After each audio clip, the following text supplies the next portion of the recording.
ठीक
है, स्टार्ट करते हैं फिर।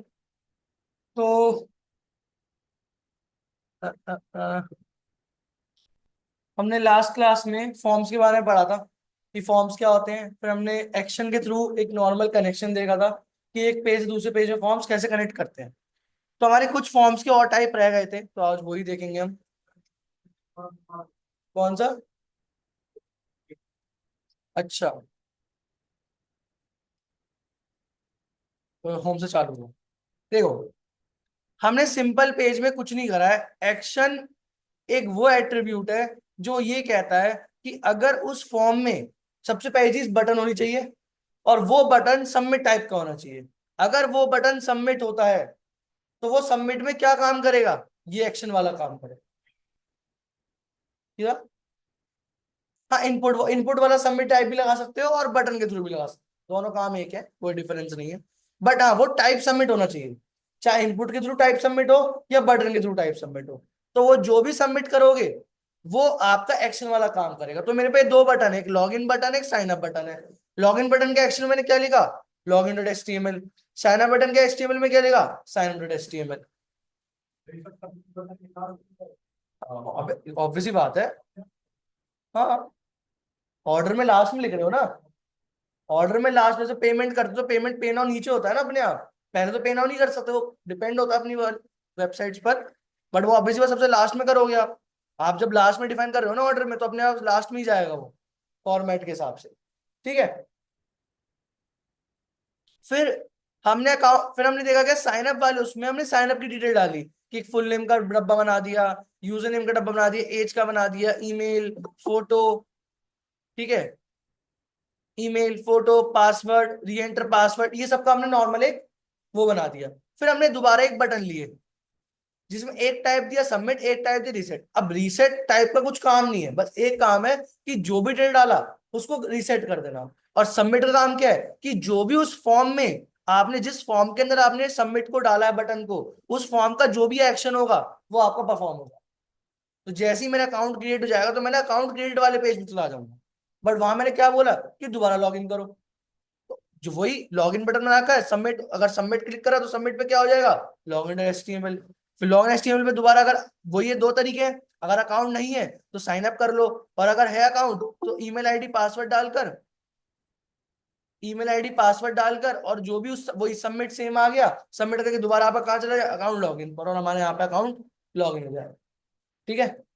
ये बेसिकली एक्शन से मैंने आपको आइडिया दिखाया।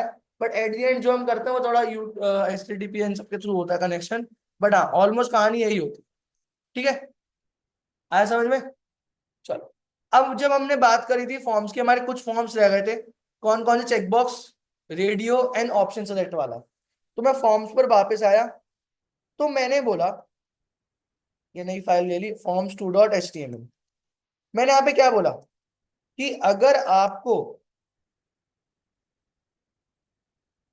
कभी आपको ऐसे कोई बॉक्स बनाने हैं जिसमें टिक करना हो, और टिक करते समय आपको एक से ज्यादा बार टिक करना हो, तो वहां पे आप बनाओगे चेक बॉक्स। बट वही आपको उस 10 टिक में से कोई एक टिक करना हो तो वहां पे आप बनाओगे रेडियो। जो चेक बॉक्स होता है, चेक बॉक्स का स्टाइल होता है स्क्वायर, जो थोड़ा राउंडेड स्क्वायर होता है, और रेडियो का क्या होता है, सर्कल। ठीक है, सर्कल। अब आते हैं, अपने डाला क्या, इनपुट चेक बॉक्स। ठीक है, अभी नेम आईडी भूल जाओ।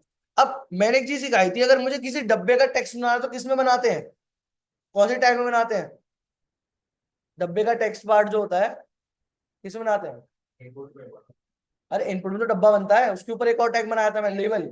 लेबल, कैप्शन तो टेबल का है। ठीक है, लेबल।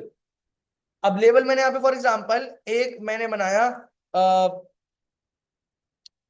फ्रूट्स।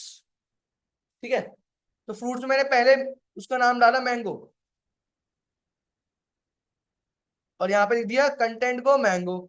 और ये जो चेक बॉक्स वो किसके लिए काम करेगा, ये काम करेगा फॉर आईडी मैंगो। मीन्स ये मैंगो सेम होगा, अगर मैं मैंगो पे क्लिक करूंगा तो ये मेरा टिक हो रहा है। ठीक है, तो सेम मैंने यहाँ पे क्या करा, सेम मैंने यहाँ पे मैंगो ऐप 4 बना दिए। ठीक है,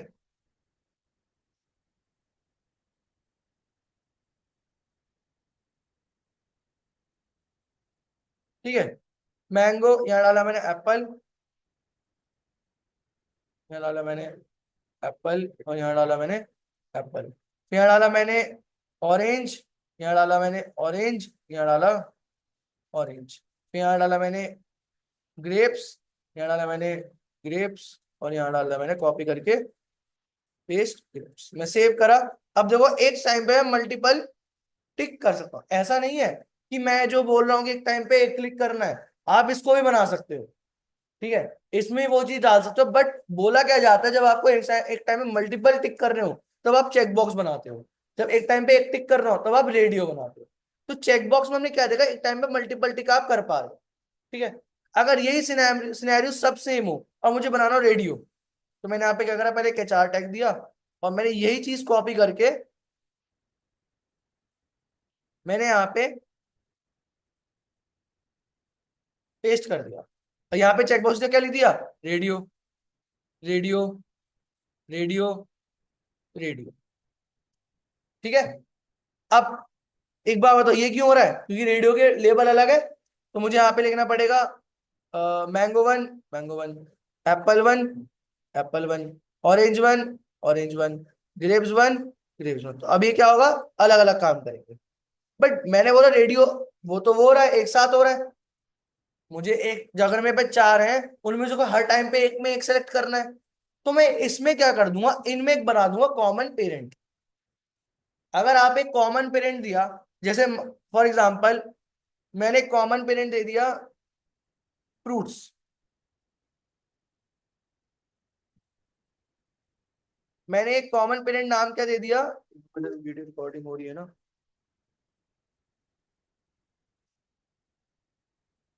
हाँ, कॉमन पेरेंट मैंने क्या दे दिया, फ्रूट्स।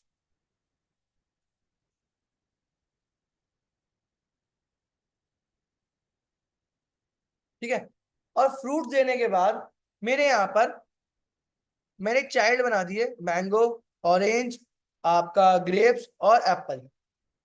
अगर आप जब कॉमन पेरेंट बना दोगे और रेडियो बनाओगे, तो ऑब्वियसली बात है वो पेरेंट बस एक टाइम पे एक को अलाउ करेगा, क्योंकि अभी तक मैंने कोई भी कॉमन पेरेंट नहीं बनाया, हर किसी का यूनिक आइडेंटिटी। कॉमन पेरेंट के लिए क्या करूंगा, एक नेम एट्रीब्यूट लिखूंगा, यहाँ लिख दूंगा फ्रूट्स, ये सेम मैं हर जगह कॉपी कर दूंगा।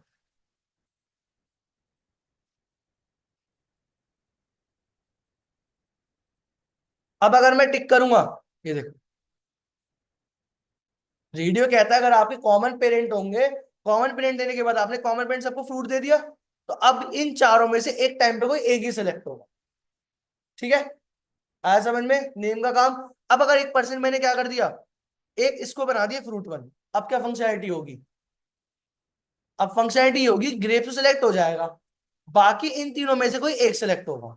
तो यहाँ पे तीनों में से कोई एक होगा, ग्रेप्स यूनिवर्सल, अगर आपको करना है कर दो, नहीं करना है मत करो। ठीक है, अब जैसे कुछ प्रॉपर्टी होती है कि आपने देखा, जैसे आप ग्रोसरी ऑर्डर कर रहे हो, आपको दिखाना है कि ऑप्शन रहे बट आप टिक ना कर पाओ। ठीक है, टिक ना पड़ पाओ, जैसे हो जाए for example out of stock हो जाए, तो आपको ऑप्शन रखना, आप हटा नहीं चाह रहे, तो आप यहाँ पे एक होता है डिसेबल्ड, तो डिसेबल्ड में आप टिक नहीं कर सकते। फॉर एग्जाम्पल चलो दूसरी चीज, एक वो है कि नेसेसरी, कि आप चाहे 1000 रुपए का सामान लो, आपको ये लेना ही लेना है और आप उसको हटा नहीं सकते, तो क्या करो, डिसेबल्ड, डिसेबल्ड, ये चेक डिसेबल्ड होता है शायद, चेक्ड,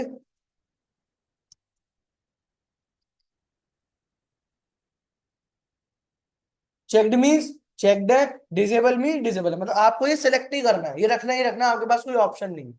बाकी आप इन सब में सिलेक्ट कर सकते हो। ठीक है, अब ये हट गया, क्योंकि चाहे मैं इसको एक फ्रूट हटा दूं, अब ये आपका रहेगा। ठीक है, आया समझ में? यही सेम काम आप चेक बॉक्स में कर सकते हो, बट बोला क्या जाता है, वही वाली बात है, एक टाइम में मल्टीपल करना है तो चेक बॉक्स बनाओ, सिंगल करना है तो रेडियो बनाओ। तभी यहाँ पे देखा होगा जब फीडबैक फॉर्म में कुछ होता है, वहां पे बुलेट सर्कल होते हैं, वो लोग अपने स्टाइल लगते, स्टार वार वो तो अलग कॉन्सेप्ट है, वो हम बाहर से दे सकते हैं, यहाँ से तो कुछ नहीं दे सकते, यहाँ पे कोई टाइप वाइप नहीं है हमारे पास। बट हाँ, वो चीज है हमारी बाय डिफॉल्ट, सर्कल ये है, स्क्वायर ये। ठीक है, आज समझ में? चलो, फिर फिर आपने कभी कभार देखा होगा, जैसे H3 टैग में या H4 5 टैग में, सेलेक्ट योर सिटी। ठीक है, सेलेक्ट योर सिटी के बाद आपने क्या करा, एक बनाए ऑप्शन टैग के अंदर, आपने, नहीं ऑप्शन टैग नहीं, सेलेक्ट, सेलेक्ट, अभी आपने नेम आईडी कुछ नहीं दिया, अभी मैंने सेलेक्ट के अंदर आपने मल्टीपल ऑप्शन बना दिए। ठीक है, जैसे आपने सेलेक्ट के अंदर क्या लिख दिया, फॉर एग्जाम्पल यूपी, या पैर डाल दिया आपने नन, यहाँ पे आपने कॉपी करा, आपने यहाँ पे मल्टीपल पेस्ट कर दी, फॉर एग्जाम्पल स्टेट का बनाया, सिटी है ना, तो बात है बात। ठीक है, नोएडा, ठीक है, आपको ठीक है, तो अगर इस पे क्लिक करूंगा तो क्या होगा हमारे, टॉप डाउन। अब कुछ सोचो, जब हम स्टेट सिटी का बनाते हैं तो हम ये कुछ स्क्रैच से लिखा जाता है, स्टेट वेट जितने भी होते हैं, लाइक आपके इंडिया का वो होता है, जैसे आपने देखा होगा कि व्हाट्सएप पे किसी जगह लॉग इन करते हो तो वो कंट्री कोड मांगता है, कंट्री कोड पे ड्रॉ बन के आता है, वो यही बना होता है, इस चीज से बना होता है हमारा। ठीक है, कुछ नहीं करा आपने, सेलेक्ट बनाना है, अब सेलेक्ट, आप सेलेक्ट करोगे, क्या सेलेक्ट करोगे, अपने ऑप्शंस, तो आप अपने अंदर ऑप्शन टैग बनाओगे, नंबरिंग के बाद आगे टेक्स्ट के आगे डाल सकते हो, या तो जैसे नन है, या तो नन के अंदर वैल्यू लिख दो। ठीक है, बट नन के अंदर कभी कभार वैल्यू चलती नहीं है, इसलिए मैं इस वैल्यू को डिलीट करवा देता हूँ बच्चों से। ठीक है, डायरेक्ट आप इसमें,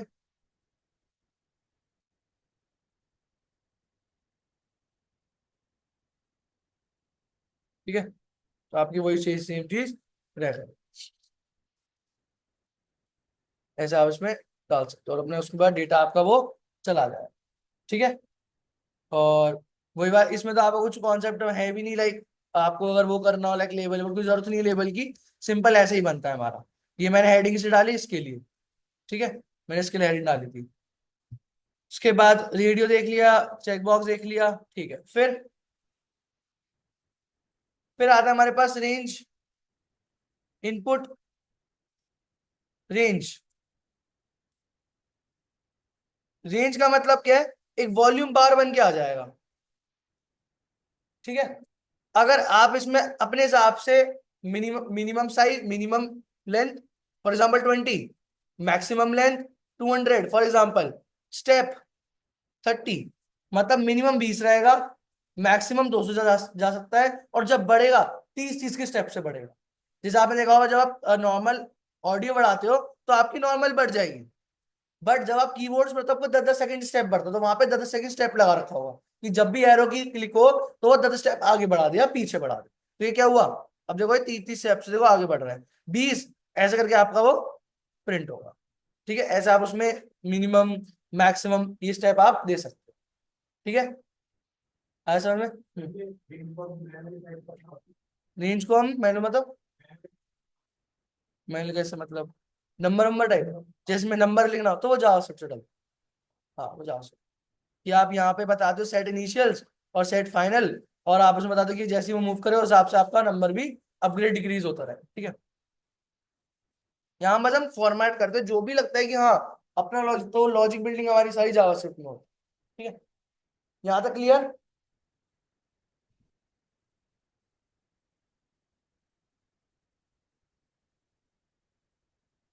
है?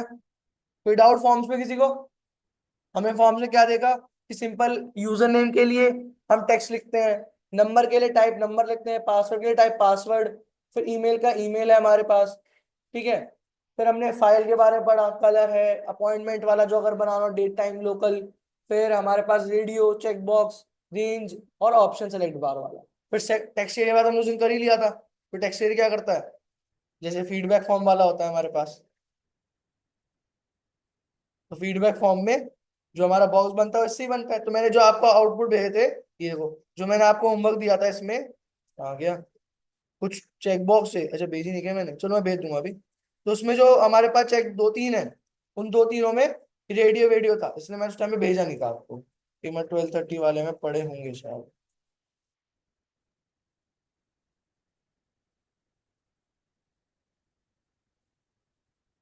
तो मैं भेज दूंगा।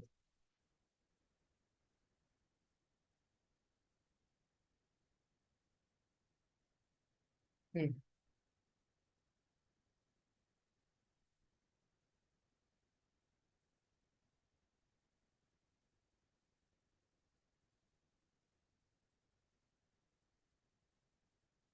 ठीक है। अब तो बना लोगे सारे ये ऑप्शन चेक बॉक्स, ठीक है। हाँ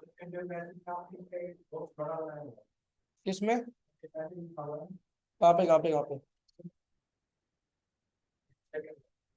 इसमें ये, हाँ देखो बाय डिफॉल्ट इसमें आप यहाँ एक्सटेंड कर सकते हो। एक मिनट में आपको,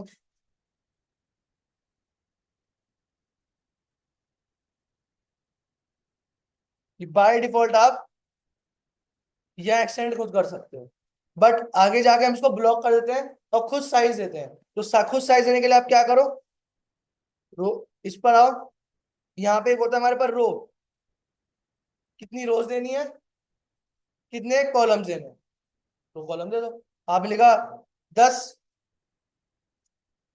बाई 10, क्या होगा 10 बाई 10 का अपना इनिशियल सेट हो जाएगा। अगर आपको रो 10 नहीं देनी, 5 बाई 10, और आपको बढ़ाना फॉर एग्जाम्पल 50, कैसे बन जाएगा, ठीक है। बट वैसे आप इसको यहाँ भी करते हो, बट इसको हम आगे जाके ब्लॉक कर देते हैं, है इसमें डिजेबल्ड,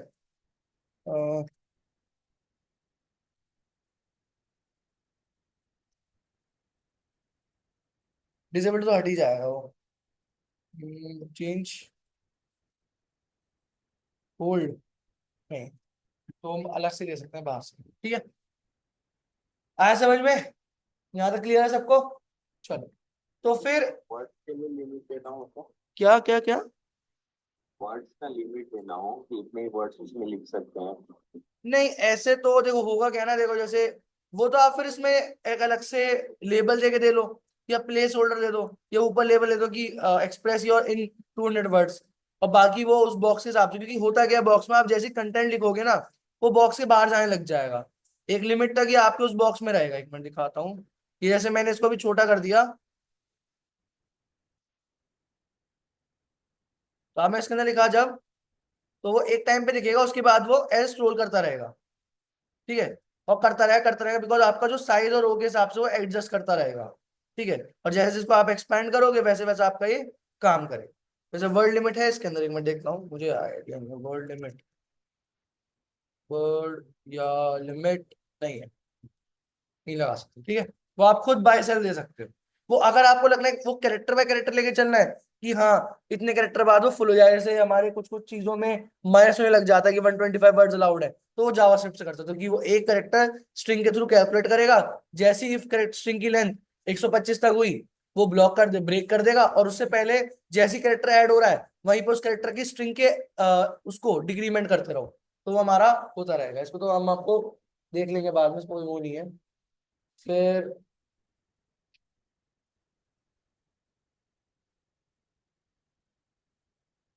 चलो अब आगे बढ़ते हैं फिर अपने नेक्स्ट वेब डिजाइनिंग के टॉपिक में, जिसका नाम है क्या हमारे पास, सीएसएस।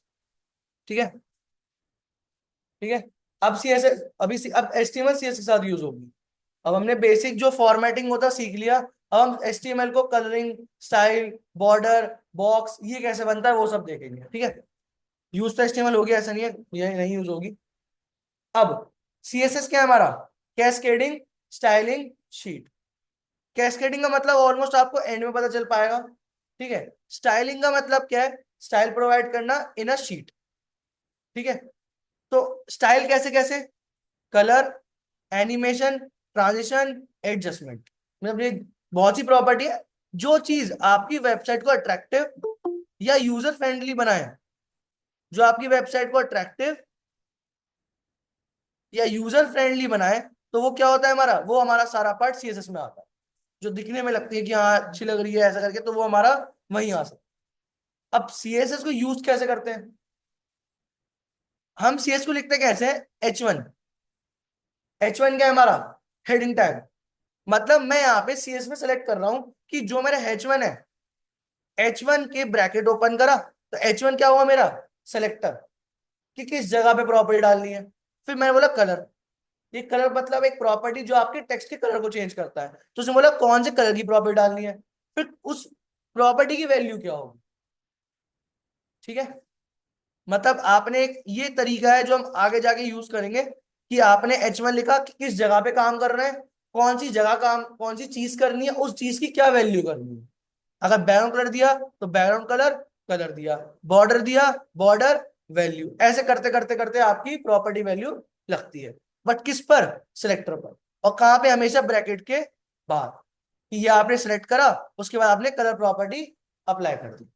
ठीक है, but how to implement CSS with HTML, हम उसको यूज कैसे करेंगे। एचटीएमएल को सीएसएस में यूज करने के तीन तरीके हैं। कौन कौन से, एक है इनलाइन, एक है बाय स्टाइल टैग, और एक है बाय एक्सटर्नल। इनलाइन का मतलब आप उस, क्या कहते हैं इनलाइन, क्या पूछो, हाँ इंटरनल लाइन, वो यहाँ कह सकते हैं इंटरनल, वो इसी इनलाइन ही कहते हैं। इंटरनल सीएसएस में या इनलाइन का मतलब क्या है, कि आप एचटीएमएल पेज के अंदर ही सीएसएस यूज कर रहे हो। ठीक है, एक है एचटीएमएल पेज के अंदर स्टाइल टैग बनाए कर रहे हो, एक है आप अलग से शीट बना रहे हो, उस शीट को बाहर से इंपोर्ट करवा रहे हो। एक बार आपको मैं तीनों तरीके दिखाता हूँ, उसके बाद आप बताना किस चीज में डाउट है। तो इसके अंदर मैंने एक नया फोल्डर बनाया,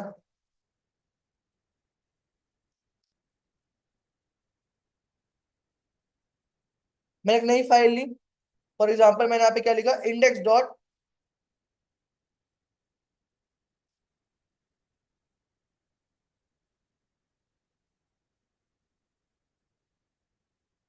यहाँ पे CSS चैप्टर 1। ठीक है, तो मैंने फॉर एग्जाम्पल H1 लिखा, मैंने यहाँ पे लिखा हेलो। इंटरनल सीएसएस या इनलाइन सीएसएस में क्या होता है, कि आप टैग के साथ ही उसी टैग के अंदर सीएसएस यूज करते हो। ठीक है, मतलब आपने टैग में, हमारे पास एक एट्रीब्यूट है, उसका नाम क्या है, स्टाइल। स्टाइल में कौन सा स्टाइल लेना है, कलर, उस कलर की क्या वैल्यू होनी चाहिए, ब्लू। तो मतलब आपका जो ये H1 का कंटेंट है, उस कंटेंट में एक स्टाइल लगेगा, उस स्टाइल पे कलर की प्रॉपर्टी लगेगी, उस प्रॉपर्टी पे ये वाला कलर लग जाए। ठीक है, अब अगर मैं इसका आउटपुट देखूं, तो मेरे पास वो टेक्स्ट कलर किस में आ जाएगा, अब ब्लू में आ जाएगा। ठीक है, आया समझ में। अब सेम आपने दूसरा H1 दिया, H3 दिया, फिर आपने लिखा HTML एंड CSS, आपने यहाँ पे क्या लिखा, स्टाइल, कलर और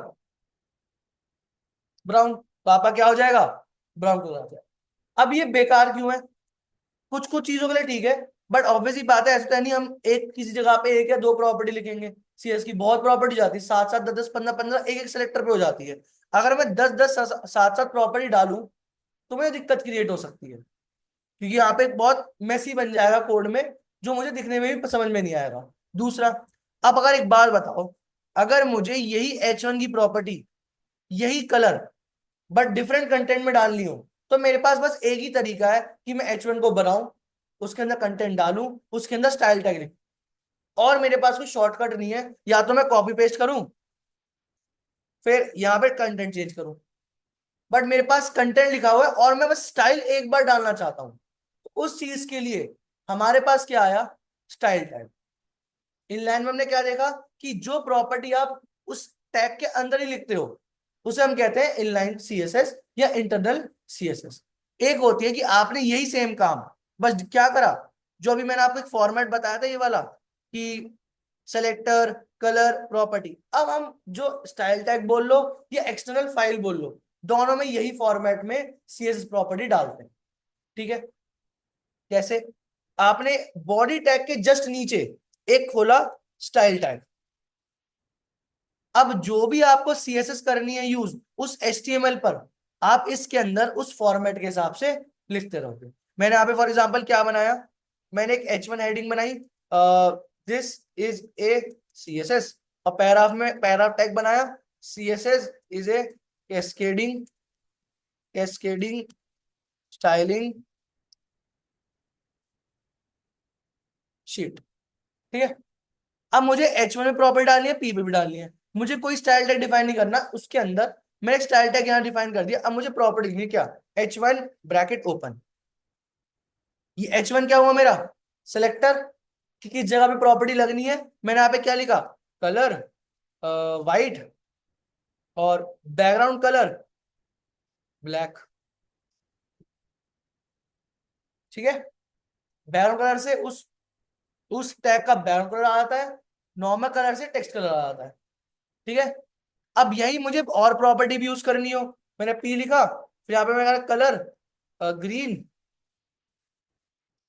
और यहाँ पे मैंने क्या करा, बैकग्राउंड कलर येलो। तो क्या हो जाएगा, येलो ग्रीन आपको कंटेंट में आ जाएगा। ठीक है, अब 1% अगर आपने सिलेक्टर कलर चूज करा, तो आपको खुद देखना पड़े, क्या पता आपने गलत लिखा हो। जैसे यहां मैं लिख दिया H2, क्या मेरे पास कोई H2 टैग है, नहीं है, तो प्रॉपर्टी लगेगी नहीं। अगर टैग होगा तो लग जाएगी, नहीं होगा तो नहीं लगेगी। अब इससे फायदा क्या है स्टाइल टैग से, उस सिनेरियो में अगर मुझे H1 की प्रॉपर्टी बहुत बार लिखनी होती, बट प्रॉपर्टी एक बार लिखनी है बट दिखनी हर जगह है, तो मुझे दिक्कत क्रिएट हो जाती। तो इसलिए मैंने क्या करा, इसको यूज करा। अगर मैं अभी इस सिनेरियो में H1 को 3-4 बार लिख लूं, एक बार बताओ H1 की प्रॉपर्टी कितनी बार डिफाइंड है, एक बार, बट एक साथ मल्टीपल एलिमेंट्स पे लग रही है। ठीक है, मुझे हर एक एलिमेंट के लिए बार बार रीडिफाइन करने की जरूरत नहीं, बट अगर आप डिफरेंट चाहते हो तो आपको करना पड़ेगा। जैसे फॉर एग्जांपल आप किसी और में चाहते हो कुछ और हो, तो वो हम आगे सेलेक्टर में देखेंगे, बट अभी हम यूनिवर्सल देख रहे हैं कि अगर आपको एक टाइम पे मल्टीपल जगह सीएसएस लिखनी हो एक ही पॉइंट पर, तो आप ये वाली चीज यूज करते हो। ठीक है, आया समझ में? समझ में आया, क्लियर है? क्या हुआ? भाई तो बहुत आसान चीज है, अगर ये समझ में नहीं आ रहा तो फिर आगे क्या करोगे। आ गया? ठीक है, अब इसमें क्यों बेकार है ये भी इसलिए बेकार है। अब देखो, मेरा H1 या मेरा HTML पार्ट ये है, और CS पार्ट मेरा ऊपर है। अब कुछ सोचो, अगर मेरा HTML पार्ट 300-400 लाइन का हुआ, तो मुझे बार बार ऊपर आना पड़ेगा अपनी CSS देने के लिए। मैं ऊपर आऊंगा, CSS प्रोवाइड करूंगा, फिर नीचे HTML आऊंगा, ये बार बार ऊपर नीचे चक्कर में मेरा बहुत टाइम कंज्यूम होगा। इसलिए हमारे पास क्या आया, external CSS। External CSS means आप एक HTML का पेज अलग बनाओगे, CSS का पेज अलग बनाओगे। CSS का पेज बनाने के लिए आपको क्या लिखना पड़ेगा, फाइल बनाने के लिए फाइल का नाम हो गया, जो भी फाइल का नाम लिया, फाइल नेम डॉट CSS। ठीक है, तो आपने इसी फोल्डर के अंदर एक नई फाइल बनाई, क्या लिखा, स्टाइल डॉट CSS। तो आपके सामने वो CSS का लोगो बन के आ रहा है। ठीक है, आया समझ में, क्लियर है? अब मैंने वही सेम प्रॉपर्टी कि H1 के अंदर यही प्रॉपर्टी मैंने सेम यहाँ पे पेस्ट कर दी।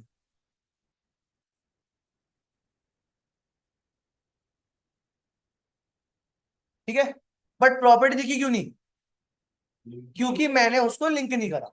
लिंक मत कनेक्शन। अभी तक आपने अलग अलग पेज बना दिया, एचटीएमएल का अलग पेज बना दिया, सीएसएस का अलग पेज बना दिया, पर दोनों को जोड़ा नहीं। जोड़ना मीन्स आपको दोनों को लिंक नहीं करा। लिंक कहाँ करते हैं?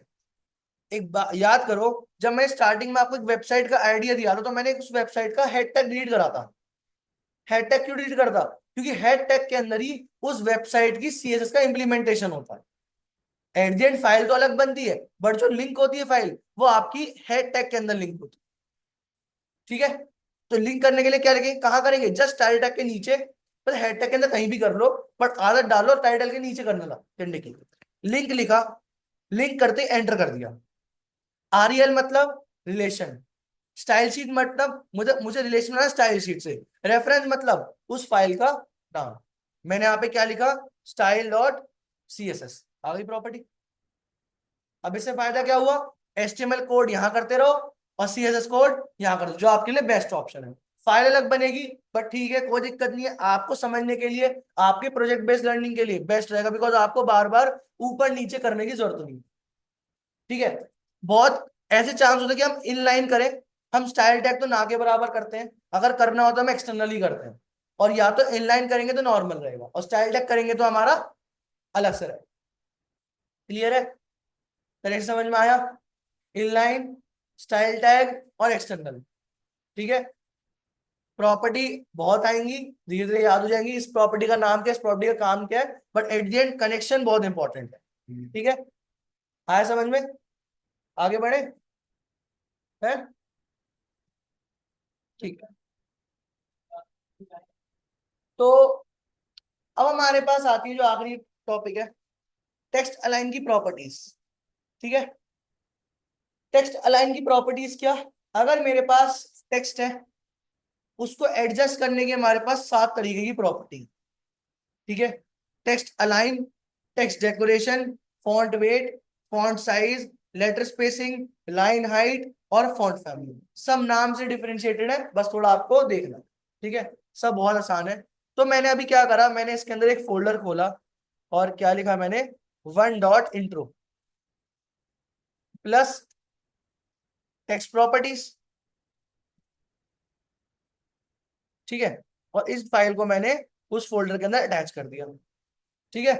अब यहाँ पे सीरीज गायब हो चुकी है, क्योंकि इंडेक्स और एचटीएमएल उसके लिए भी है नहीं। क्योंकि अब देखो, एक मिनट,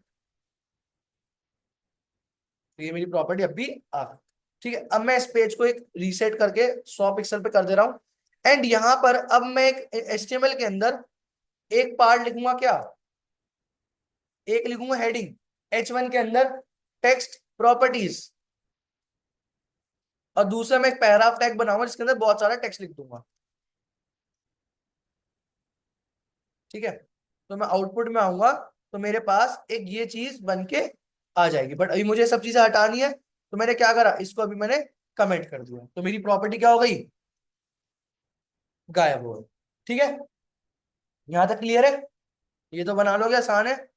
अब कहानी आती क्या, टेक्स्ट अलाइन की प्रॉपर्टीज। टेक्स्ट अलाइन की प्रॉपर्टी मीन्स जब आपको आपके टेक्स्ट को अलाइन करना हो, या तो लेफ्ट साइड, या तो राइट साइड, या तो सेंटर, या तो जस्टिफाई।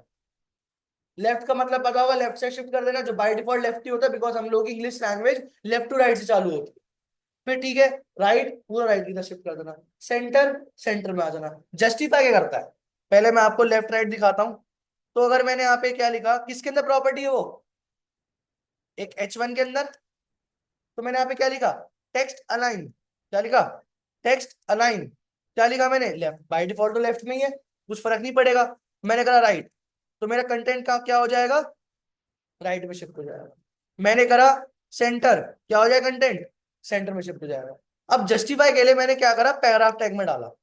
अभी टेक्स्ट अलाइन सेंटर करता हूं तो डिफरेंस देखना क्या आ रहा है, सब कंटेंट डिफरेंस। अभी देखो गौर करके देखना, जो जस्टिफाई करता है वो ट्राई करता है कि जो जितने भी आपके टेक्स्ट के कॉर्नर्स हैं वो सब इक्वल हो जाए, एक बॉक्स की तरह। कैसे, अभी आप अपने ये कॉर्नर्स देखना, नीचे फर्क नहीं पड़ेगा, लेफ्ट और राइट फर्क पड़ेगा।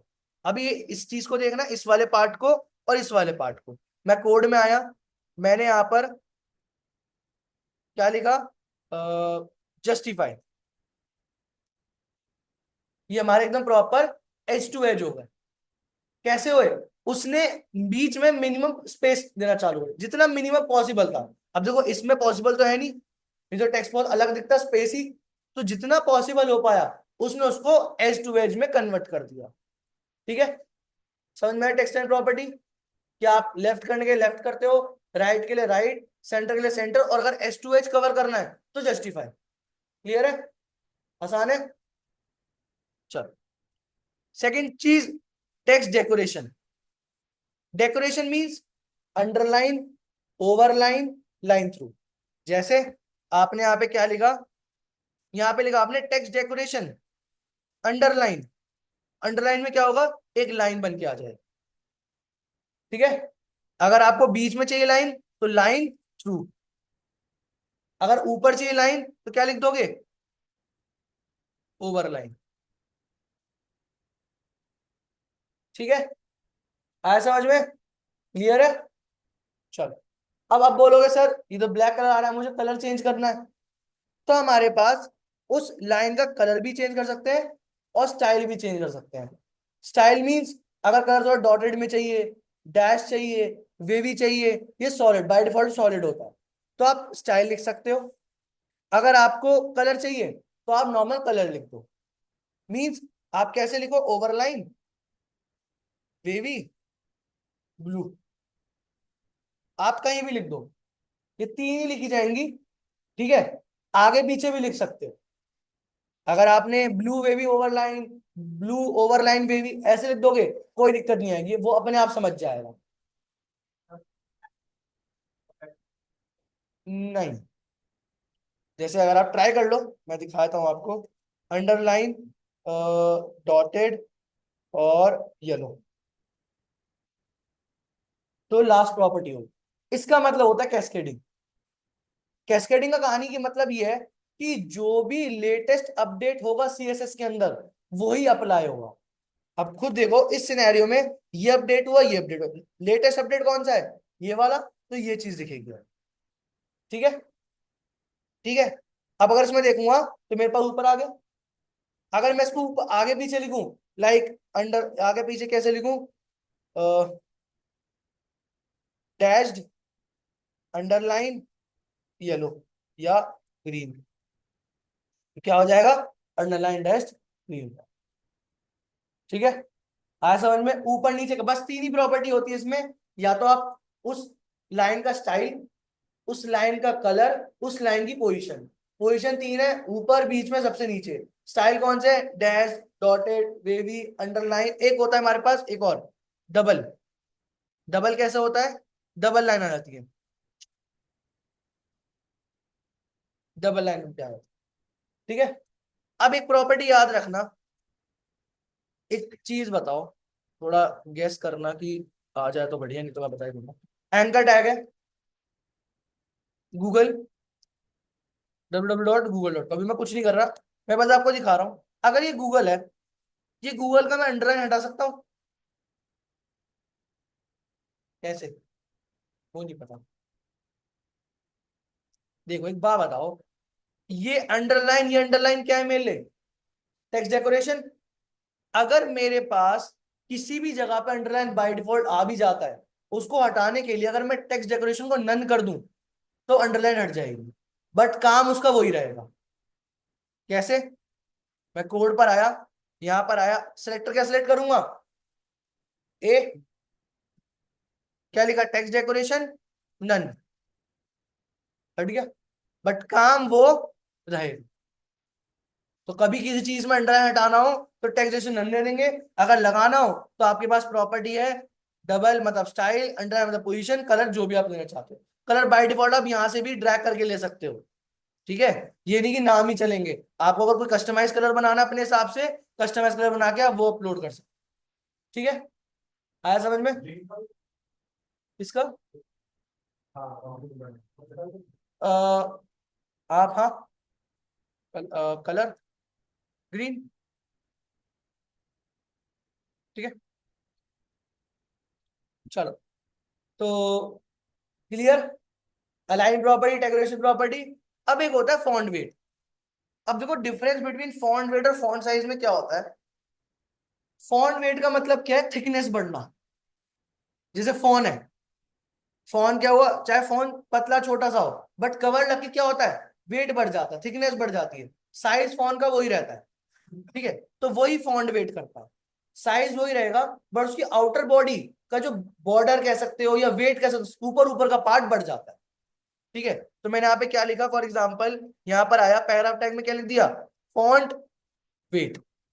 अब मेरे पास बाय डिफॉल्ट वैल्यू भी है 100 से 900 के बीच में, एक है बोल्डर, लाइटर एंड नॉर्मल। अब यहाँ पे बताया गया है, अभी मैं आज जो देख रहा हूं वो नॉर्मल है। अगर आपको नॉर्मल बाय नेम देना है तो नॉर्मल की वैसे न्यूमेरिक वैल्यू क्या है, 400, ठीक है। अगर न्यूमेरिक वैल्यू क्या है, 400, या नॉर्मल एक ही चीज है। अगर आपको बोल्ड करना है तो बोल्ड की न्यूमेरिक वैल्यू क्या है, 700, या बोल्ड लिख लो, दोनों में से एक मतलब है। और लाइटर की क्या है, 100, या लाइटर लिख दो। अगर मैं आपको नहीं हो तो आप खुद देख सकते हो, यहाँ पे बोल्ड क्या लिखा है, सेम एज 700। मैंने यहाँ लिखा लाइट, चलो लाइट ही नॉर्मल, सेम एज 400। तो अगर मैं यहाँ पे लिखा बोल्डर या बोल्ड तो क्या होगा, तो मेरे पास वो टेक्स्ट बोल्डर में आ जाएगा, बट साइज वही है, साइज नहीं बढ़ता। अगर साइज बड़ा होता, अगर साइज बढ़ता तो लाइन भी बढ़ जाती। साइज वही है, बस उसके ऊपर की थिकनेस बढ़ गई, तभी कहते हैं फॉन्ट वेट, ठीक है। क्लियर है, समझ में आया। अब हमारे पास एक सिनेरियो होता है क्या, फॉन्ट साइज। साइज मतलब अब फॉन्ट का साइज बढ़ाना। अब ईएम आरईएम तो अभी हम इसको नहीं करेंगे, जब थोड़ा आगे बढ़ेंगे तब मैं आपको समझाऊंगा, बट अभी हम पिक्सल और परसेंटेज पढ़ेंगे। देखो परसेंट और पिक्सल का डिफरेंस क्या है। पिक्सल बाय साइज के हिसाब से होता है, जैसे आपने बोला 20 पिक्सल, 40 पिक्सल, 80 पिक्सल, ठीक है। ये आपका पिक्सल का सिनेरियो। बट बारी आती है परसेंटेज की। परसेंटेज का मतलब क्या है, परसेंटेज स्क्रीन के हिसाब से। अगर मेरे पास ये फोन है पूरा, इस फोन का 20 पिक्सल क्या होगा, बहुत छोटा। ये 50 पिक्सल क्या होगा, बहुत छोटा। बट 50% बोला क्या होगा, आधा। तो वहां आपको देखना है कि आपको परसेंटेज वैल्यू देनी है या पिक्सल वैल्यू देनी है।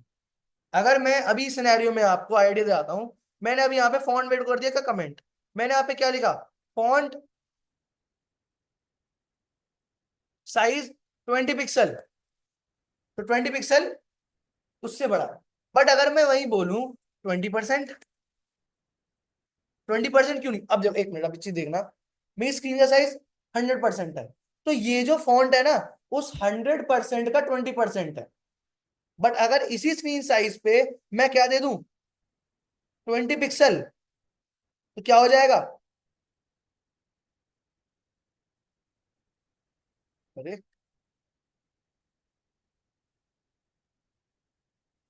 तो 100 पिक्सल देता हूँ तब डिफरेंस समझ में आएगा, ठीक है। 100 पिक्सल यही हुआ। बट अगर मैंने इधर दिया 100%,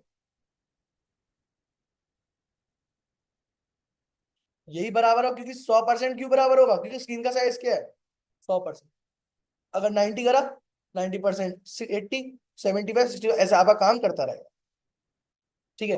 तो आपको खुद अंदाजा लगाना है कि स्क्रीन के हिसाब से रखना है, या आपको अपनी जो साइज है वो आपके पिक्सल के हिसाब से रहेगा, ठीक है। अपने आप अंदाजा लग जाएगा कि पिक्सल देना है या आपको परसेंट देना, ठीक है। चलो, सर अगर कहीं पे लिखा रहेगा ऑलरेडी पहले से तो कैसे पता करेंगे कि वो पिक्सल में है या। वो अगर देखो पहले से लिख रखा होगा कि 20 है, 50 है, तो वो अपने आप आपको उसमें लिखा होगा, ऐसा नहीं है। और इनफैक्ट आप जब खुद करोगे, अब एक बात बताओ, मैंने एक वेबसाइट बोली बनाने को, अगर मैंने इसको बोला क्या, फॉन्ट साइज, अब उसने लिख दिया 100, तो 100 पिक्सल आप करोगे तो बोलोगे तो साइज बहुत बड़ा है यार, ये तो बहुत बेकार लग रही है साइड में। तो वहां पे खुद अंदाजा लगा लोगे, अच्छा यहाँ पे क्या पता परसेंट की बात हो रही हो, ठीक है। तो आप जब खुद प्रैक्टिकली देखोगे ना करके, पिक्सल और परसेंट में क्या डिफरेंस आता है, आपको इन फ्यूचर अपने आप अंदाजा लग जाएगा कि उसमें डिफरेंस क्या है, ठीक है। आया समझ में। फिर आता है letter spacing, line height and font family. Letter spacing का मतलब क्या है, अगर मैं लिखता हूं हेलो, तो एक लेटर दूसरे लेटर के बीच की स्पेस, ठीक है। जैसे मैंने यहाँ पे क्या लिखा, इसमें आया H1 टैग के अंदर मैंने क्या लिखा, लेटर स्पेसिंग 20 पिक्सल, इसका मतलब क्या हुआ, एक लेटर दूसरे लेटर के बीच की स्पेस। ठीक है, अगर आपको बढ़ानी हो, आप बढ़ा सकते हो, और वही परसेंट पिक्सल आप अपने हिसाब से दे सकते हो। दूसरा, लाइन स्पेसिंग या लाइन हाइट। लाइन हाइट या लाइन स्पेसिंग का मतलब क्या है? एक लाइन और दूसरी लाइन के बीच की स्पेस। जैसे ये कहा गया, जैसे मेरे पे एक ये लाइन है और ये एक ले लाइन है, उन दोनों के बीच की स्पेस। तो वो देने के लिए हम क्या लिखेंगे? हम अब आएंगे अपने इस पर, और पैरा टैग में लेते हैं, तो लाइन हाइट 50 पिक्सल। तो क्या होगा? एक लाइन दूसरे लाइन के बीच में क्या होगा? 50% का गैप। ठीक है, और यही आप लेटर भी दे सकते हो अगर आपको लेटर भी देना है तो लेटर स्पेसिंग के लिए आपने क्या करा? Letter spacing 40 pixel. तो आपको 40 पिक्सल लेटर स्पेसिंग और लाइन हाइट दोनों का। ठीक है, आए समझ में? चलो, अब एक होता है हमारे पास क्या? Font family. ठीक है, फॉन्ट फैमिली क्या होता है? आपको जब अपने सीएसएस का फॉन्ट चेंज करना हो, ठीक है, फॉन्ट चेंज का मतलब क्या है? कि अब अभी ये तो हम इंटरनल चेंज देखेंगे, आगे जाके हम बाहर से भी क्योंकि यहाँ जो मिनिमम दे रखे हैं वो लिमिटेड फॉन्ट्स हैं, जो हमारे पास है वो लिमिटेड फॉन्ट्स है, जो कि इतने भी हमारे लिए फायदेमंद नहीं है। लिमिटेड फॉन्ट्स अगर बाहर से लेना होगा तो एकदम एंड में देखेंगे कैसे गूगल फॉन्ट से या अलग थर्ड पार्टी एप्लीकेशन से हम अपने उसमें लिंक कैसे करें। बट अगर अब मुझे यूज करना, तो मैंने कहा फॉन्ट फैमिली, या फॉर एग्जाम्पल मैंने कहा ये, तो मेरे पास वो फॉन्ट चेंज हो गया। बट एक बात बताओ, ये बाकी फॉन्ट क्या है मेरे, और इन सब में से फॉन्ट कौन सा लगा है? ये बाकी सारे फॉन्ट मेरे क्या होते हैं? Backup font. बैकअप फॉन्ट मतलब अभी जो मेरा लगा होगा ये वाला लगा होगा, एक ऑर्डर के हिसाब से जो पहला होगा। बट 1% क्या पता मेरा ये, मेरा कंप्यूटर सपोर्ट नहीं करता। कि कुछ कुछ फॉन्ट ऐसे होते हैं जो हमारे में सपोर्ट करते हैं, विंडोज में सपोर्ट नहीं करते, विंडोज में करते हैं, मैक में नहीं करते, मैक में नहीं, लिनक्स में नहीं करते। तो यहाँ पे हम इसलिए लिखते हैं कि अच्छा फॉर एग्जाम्पल ये नहीं करा, ये नहीं करा, ये कर गया तो चलो ये दिखा दो, ये भी नहीं करा, विंडोज में ये काम करता है सब में से, तो ये दिखा दो। तो आपका ऐसा ना हो कि आपको कुछ दिखे ही ना, या आपका बाय डिफॉल्ट फॉन्ट रहे। तो आप अपनी तरफ से एक बैकअप फॉन्ट देते हो कि ताकि आप आगे जाके उस चीज को प्रॉपरली देख पाओ। ठीक है, एक अगर आप थोड़ा एक्सप्लोर करना है इसके बारे में, तो आप आना क्या, CSS फॉन्ट स्टैक, एक वेबसाइट खुलेगी। तो आप इसमें आइडिया लगा सकते हो कौन सा फॉन्ट किस उसमें करता है। जैसे विंडोज में ये एरियल ब्लैक 98% काम करता है, ये 98% ऑथेंटिक दिखता है, वही मैक में 96% दिखता है। कुछ कुछ फॉन्ट ऐसे हैं कि मैक में जीरो काम नहीं करते, जैसे ये विंडोज में काम करते हैं। कुछ कुछ फॉन्ट ऐसे कि मैक में काम नहीं करते, विंडोज में काम करते हैं। देखो ये रहा, विंडोज में काम नहीं करते, पूरा मैक में काम करते हैं। तो यहाँ आपको डिफरेंस आ जाता है, इसलिए हम बैकअप फॉन्ट। बट अब जब आगे जाके आप नेट से उठाओगे, तो नेट में आपको कोई बैकअप नहीं देना। नेट में अगर आपने दिया फॉर एग्जांपल ये फॉन्ट, तो आप इसको प्रॉपर लेके आओगे जबरदस्ती कि ये चाहिए ही चाहिए। तो कैसे लाओगे? वो सब प्री कनेक्ट है गूगल के थ्रू, तो वो आपको दिखेगा, चाहे वो आपके उसमें सपोर्ट करे या ना करे, वो आपको दिखेगा दिखेगा। ठीक है, क्योंकि वो यूनिवर्सल बना रखते हैं, उससे हमारा इस उसमें कोई मतलब नहीं है। ठीक है, अटेंडेंस ज्यादा है।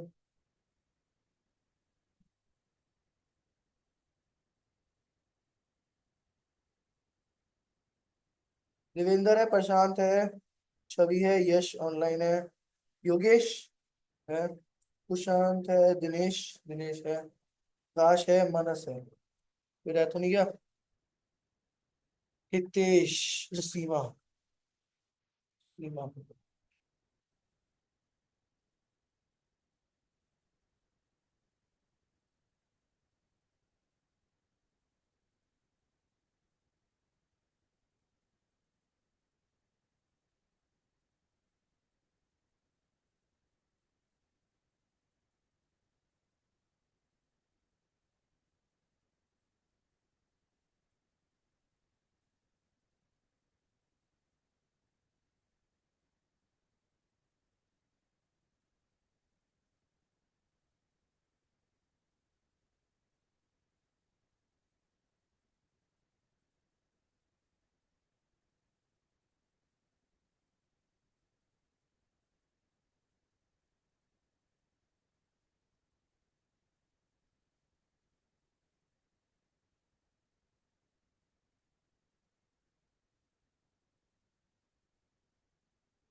ठीक है, समझ में आया? किसी टॉपिक में डाउट अभी तक? अच्छा, क्योंकि अगर कोई भी एस्टिमेट में डाउट हो तो नेक्स्ट क्लास में बता देना, क्योंकि उसके बाद क्या पता एस्टिमेट में डाउट ना ली जाए। उसके बाद हम फिर सीएसएस पे ही पूरा फोकस करेंगे। सीएस में भी चैप्टर बहुत है हमारे पास। सिलेक्टर है, box model, transform, transition, flex box, grid, animation, media वगैरह, सीएसएस का पेज ये हमारे पास अराउंड 10 चैप्टर्स हैं। क्या? हाँ, 10 टॉपिक के बाद ये भी हो जाए है। ज्यादा? एक दिन, 2 दिन, 2 दिन, एक दिन, 2 दिन, 2 दिन, एक दिन, फिर ये एक दिन हो जाए। टाइम है क्या ना, है तो कुछ बड़े टॉपिक नहीं है। दिक्कत क्या है, प्रॉपर्टियां बहुत है। हर किसी किसी टॉपिक में, जैसे अभी सेलेक्टर आएंगे, इसमें 10 सेलेक्टर है, इसके अंदर भी 10 सेलेक्टर घुसे हैं। बॉक्स मॉडल, इसमें अराउंड चार चार मतलब 16-17 प्रॉपर्टी है। उसके बाद फिर transform, transition, background colour, animation, फिर पोजीशन प्रॉपर्टी, ये सब चीजें हैं। फिर फ्लेक्स बॉक्स, बॉक्स के अंदर प्रॉपर्टी है। ग्रिड, फिर एनिमेशन कैसे देना है, एनिमेशन फिर एनिमेशन देना सिखाना है। मीडिया क्वेरी, आप दूसरी स्क्रीन साइज पे कैसे एडजस्ट कर सकते हो। फिर एक नॉर्मल सीएस का पेज, तो टाइम लगता है बहुत।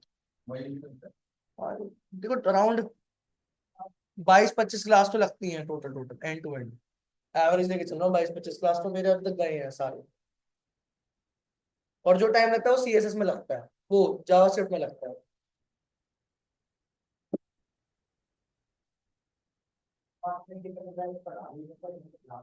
इसके वेब डिजाइनिंग के होंगे 15-16।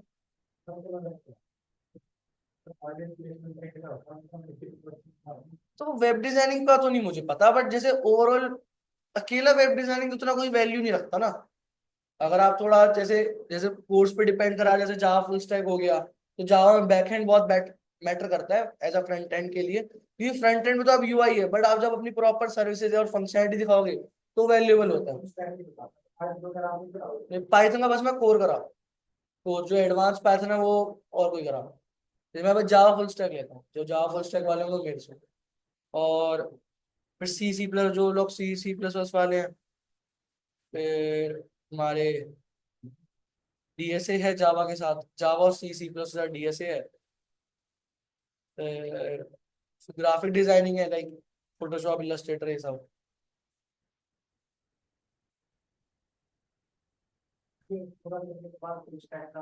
हाँ, उसके बाद पहले तो ये तो आपका फ्रंट एंड पार्ट है। इसके बाद फिर आपको भी डेटाबेस भी करना है, जैसे पाइथन फुल स्टैक है तो आपको 2 डेटाबेस करने पड़ेंगे। एक सीक्वल करना पड़ेगा, एक मोंगोडीबी भी करना पड़ेगा। उसके बाद आप पाइथन करोगे। उसके बाद आपका पाइथन का जेंगो होगा।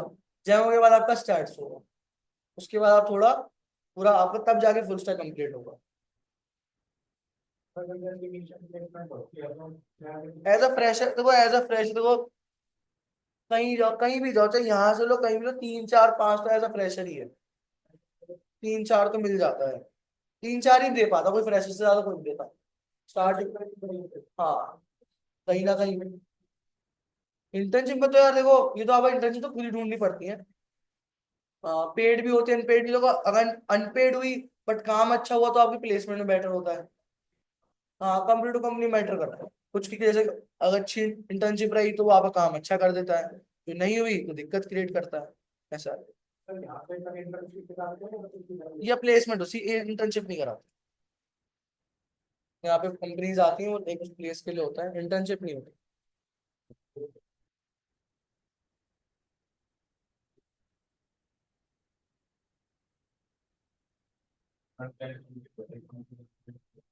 हाँ, तो प्लेसमेंट के लिए होती है ना इंटर्न। अब मुझे आइडिया नहीं भाई, मुझे तो बस बता रहा हूँ। मैं जितना देखा था मुझे इतना पता है।